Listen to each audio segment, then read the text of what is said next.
63세 은퇴한 가장, 개인 택시 몰다 좌절. 기름값도 못 건지는 충격적 현실. 여러분, 정말 남의 일 같지가 않으시죠? 요즘 같은 세상에 한 직장에서 정년퇴직하고 안정적인 노후를 꿈꾸는 게 얼마나 어려운지 다들 공감하실 겁니다. 저 또한 주변에서 은퇴 후 갑자기 개인 택시를 시작했다가 현실의 벽에 부딪힌 분들을 여러 봤거든요. 그분들은 퇴직금 받으면 여기저기 투자도 해보고 그래도 택시 운전 정도면 밥벌이는 되겠다 싶어 시작하신 건데요. 막상 해보니 녹록지 않은 게 현실이라고 합니다. 오늘은 63세 은퇴한 가장, 개인 택시 몰다 좌절. 기름값도 못 건지는 충격적 현실이라는 이야기를 통해 은퇴 후 삶이 얼마나 계획적이고 준비되어 있어야 하는지 한번 깊이 생각해 보려고 합니다. 제가 전할 이야기는 크게 세 가지 사례로 나눠서 말씀드릴 텐데요. 각각 조금은 상황이 달라도 결국 한 가지 메시지로 수렴됩니다. 바로 은퇴 후의 삶도 철저한 계획과 점진적 준비가 필요하다는 것이죠. 본론 은퇴 후 삶, 얼마나 준비해야 할까? 은퇴라는 게 막연히 회사 생활 끝나고 난 뒤에 편한 삶을 의미하는 것으로 생각하기 쉽습니다. 그러나 실제로는 그 어느 때보다 현실적인 고민이 쏟아져 들어옵니다. 퇴직금과 연금만으로는 생활이 빠듯하고 건강도 예전 같지 않고 새롭게 뭔가를 시작하려면 체력과 자금이 모두 필요하죠.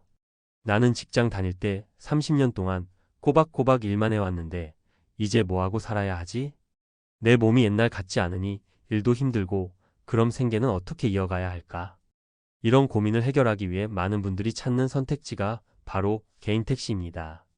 한때는 내 차 몰아서 열심히 일하면 안정적으로 돈을 벌 수 있지 않을까? 라고 생각하기 쉬웠습니다. 그런데 실제로 겪어보면 매일매일 나가는 기름값과 차량 유지비, 각종 세금, 그리고 손님 구하기 자체의 어려움이 만만치 않다는 걸 깨닫게 됩니다. 이런 상황을 가장 잘 보여주는 세 가지 사례를 말씀드리겠습니다. 1. 설마 이렇게 힘들 줄이야. 김영수 가명, 63세 씨의 이야기. 김영수 씨는 63세로 30년 넘게 한 대기업에서 근무했습니다. 일을 잘해서 부장 자리까지 올라갔고 자녀 둘을 대학까지 보냈습니다. 사실 몇 년 전부터 나는 은퇴하면 뭘 할까? 고민이 많았는데 아무래도 남들 하는 것처럼 퇴직금 일부로 개인 택시 면허를 구입해 볼까 싶었다고 해요. 처음에는 기대로 가득 찼습니다. 회사 그만두고 난 뒤에도 마음 편히 나가서 택시 몰면 하루 일당 정도는 벌지 않을까? 어차피 차 운전은 평생 해왔으니 특별히 어렵지도 않고. 그런데 막상 해보니 하루 종일 운전대를 잡고 있어도 손님을 많이 태우는 날이 드물어요. 코를 잡으려고 앱을 활용해도 경쟁이 치열하고 한가한 시간대엔 손님이 거의 없어서 가만히 대기만 해야 할 때도 많습니다. 그뿐인가요?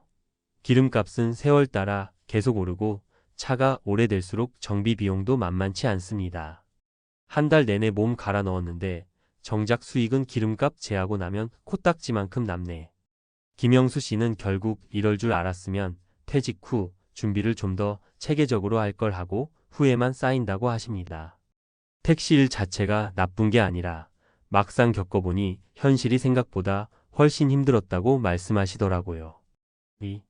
자영업 하다 안 돼서 택시라도 박명희 가명 62세 씨의 이야기. 두 번째 사례는 62세 여성분인데 남편도 퇴직했고 본인도 일찍이 자영업을 시작했습니다. 그런데 장사가 잘 안 되다 보니 적자가 쌓였고 결국 문을 닫게 되었어요. 이런 상황에서 주위 사람들이 개인 택시라면 그래도 매일 일정 수입이 들어오지 않겠느냐? 라는 말에 혹했습니다. 마침 택시 운전에 관심이 있어 몇 달간 학원을 다니며 준비를 해왔고 어렵게 면허를 구해 시작했죠. 하지만 시작하고 보니 자영업 못지않게 힘들다고 느꼈답니다. 낮부터 밤까지 이어지는 교대 없는 근무, 휴식 시간도 제때 갖지 못함. 날씨에 따라 손님이 들쭉날쭉하고 특히 장마철이나 코로나, 시국 같은 돌발 상황에 수입이 크게 줄어든. 차량을 잦은 사고나 범칙금 위기에 노출되지 않도록 신경을 곤두세워야 함. 박명희 씨가 제일 힘들다고 느낀 건 체력적인 부담이었다고 해요. 가게를 운영할 때도 힘들었지만 그땐 적어도 손님이 없으면 잠깐이라도 쉴 수 있었는데 택시 운전은 내내 운전에 집중해야 하니 몸과 마음이 모두 지친다는 거죠. 이제 겨우 60대 초반인데도 매일 피곤이 누적돼서 날이 갈수록 지치는 것 같아요. 일도 일이지만 건강이 걱정이에요. 계속 이렇게 일하다 병이라도 나면 어쩌나 싶어요. 자영업에서 택시로 옮겨왔다 해도 은퇴 이후에는 체력적 정신적으로 예전 같지 않다는 걸 다시 한번 확인하게 되는 이야기입니다. 3. 택시 말고 다른 일도 가능했는데 최종수 가명 65세 씨의 이야기. 세 번째 사례는 조금 다른 방향의 이야기입니다. 최종수 씨는 65세로 이미 국민연금과 퇴직연금을 일부 받고 있었어요. 월세 수입도 조금은 있었지만 큰 돈은 아니니 추가 수입원이 필요했습니다. 주변에서 개인 택시가 어떠냐고 권유해서 면허 취득을 알아보고 꽤 많은 비용을 들여 준비했습니다. 그런데 최종수 씨는 막상 면허를 받기 직전에 다른 쪽 길이 열렸습니다. 공공기관 계약직으로 민원 안내 일을 하게 된 거예요. 시급은 높지 않았지만 규칙적인 근무 시간과 주말 휴무가 보장되었고 몸이 덜 힘들었습니다. 그래서 택시를 안 하고 이 일을 선택했는데 이분의 말씀을 들어보니 결과적으로 택시를 하지 않은 게 다행이라고 하시더라고요. 택시도 나름 돈이 된다는 사람이 있었지만 제 경우엔 몸이 조금만 힘들어도 바로 생활이 불안정해질 수 있잖아요.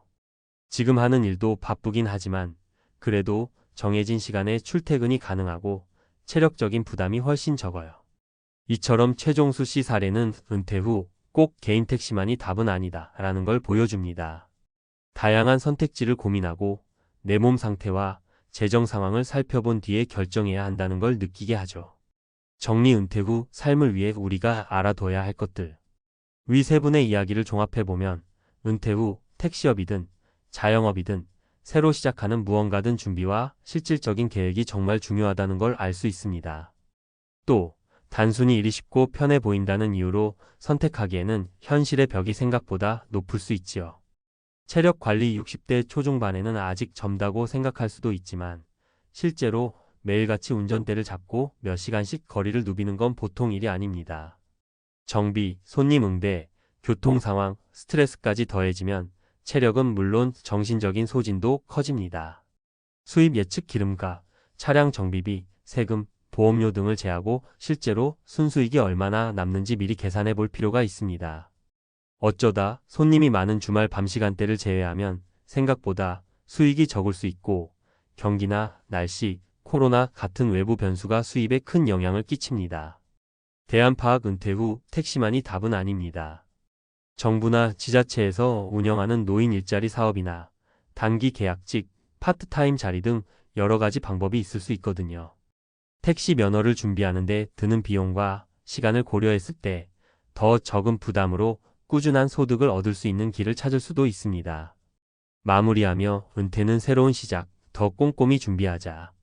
예전에는 은퇴 후 개인 택시가 노후 대책이 된다고 흔히들 말했습니다. 실제로 그 말이 먹히던 시기도 있었어요. 택시가 귀한 시절엔 손님이 많았고 경쟁이 지금처럼 치열하지 않았으니까요. 하지만 현재는 시대가 바뀌었습니다. 택시 산업의 경쟁이 치열해졌고 차량 공유 서비스도 많아졌죠.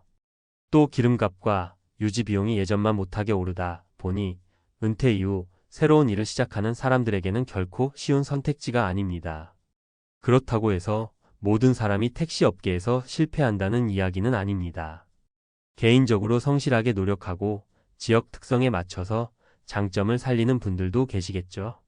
중요한 건 나에게 맞는지, 내 상황을 고려했을 때 수익 대비 노력과 체력 소모가 감당 가능한지를 충분히 고민해야 한다는 겁니다.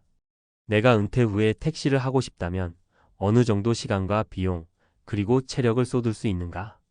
이미 몸이 아프거나 체력이 받쳐주지 않는다면, 혹은 운전에 익숙하지 않다면 다른 길은 없는가? 어떤 일이건 새로운 출발에 앞서 철저한 정보 수집과 준비가 필수적이지 않은가? 이 질문들을 스스로에게 던져보고 미리 답을 찾아보는 과정이 필요합니다. 막연한 기대감으로 시작했다가 낭패를 보는 경우를 우리는 너무 자주 보아왔잖아요. 이제는 스마트하게 은퇴 이후를 준비해야 합니다. 여러분, 혹시 지금 은퇴를 앞두고 계시거나 이미 은퇴하셨다면 이번 이야기를 통해 조금이나마 도움과 위안을 얻으셨으면 좋겠습니다. 은퇴는 끝이 아니라 인생 후반부의 새로운 출발점이니까요.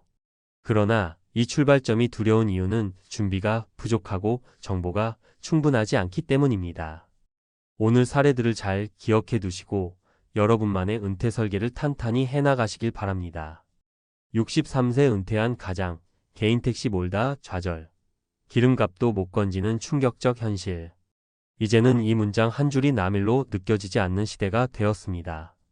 지금부터라도 몸과 마음, 그리고 경제적 부분까지 철저하게 준비해서 실패 없는 은퇴 후 삶을 만들어 가실 수 있기를 진심으로 바랍니다. 모두에게 쉽지 않은 길이겠지만 함께 고민하고 정보를 나눈다면 훨씬 나은 선택을 할 수 있을 겁니다.